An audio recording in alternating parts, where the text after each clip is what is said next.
विस्निल में मैं आप सभी का अभिवादन करता हूं। और दोस्तों, ओलंपिक खेल जो टोक्यो में चल रहे हैं, उन ओलंपिक खेलों का आज 16वां दिन था।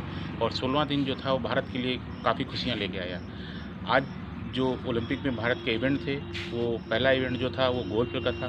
गोल्फ में भारत की अदिति अशोक ने इन खेलों में भारत की तरफ से पार्टिसिपेट किया, लेकिन पहले 3 राउंड तक वो दूसरे स्थान पर बनी रही, मेडल कंस्टेंट में बनी रही। लेकिन जैसा कि आप जान रहे हैं कि टोक्यो में बारिश हो रही थी, तूफ़ान आ रहा था, और इसके कारण से उनका जो आज का प्रदर्शन था चौथे राउंड का, बढ़िया नहीं रहा और वे चौथे स्थान पर रह गई। गोल्ड मेडल जीतते जीतते हुए रह गई। हालांकि अदिति जो थी अभी अगले साल अगले ओलंपिक में भी पार्टिसिपेट करेंगी, लेकिन उनका बहुत ही शानदार लाजवाब प्रदर्शन था।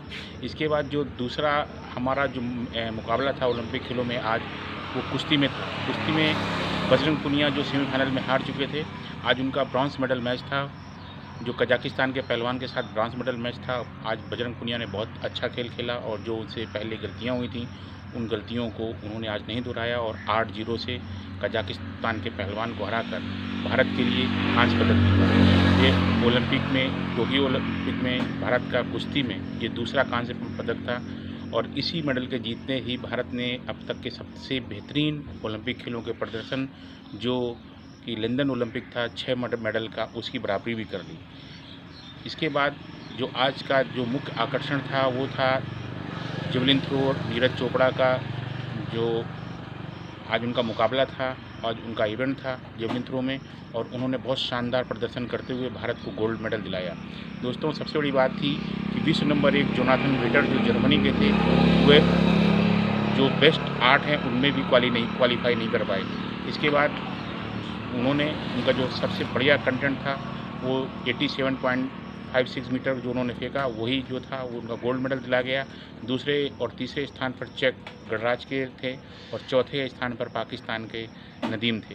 दोस्तों, अब तक जो ओलंपिक के इतिहास में जो एथलेटिक्स इवेंट है, इस एथलेटिक्स इवेंट्स में ये पहला गोल्ड था और पहला ही इंडिविजुअल मेडल था भारत ने पिछले 100 सालों में। हालांकि 1900 में जो दूसरे ओलंपिक खेल थे पेरिस में हुए थे, उसमें भारत की तरफ से नार्मन पिचार्ड ने भाग लिया था और उन्होंने उसमें सिल्वर मेडल भी जीता था। लेकिन चूंकि वह भारतीय नागरिक नहीं थे, वो अंग्रेज नागरिक थे, इसलिए हम ये कह सकते हैं कि ये भारत का इंडिविजुअल इवेंट में पहला मेडल था, और वो भी गोल्ड मेडल।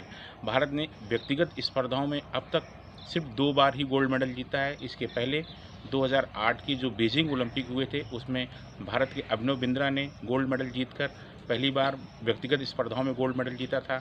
ये दूसरा अवसर था जब कि नीरज चोपड़ा ने इंडिविजुअल इवेंट्स में भारत के लिए गोल्ड मेडल जीता।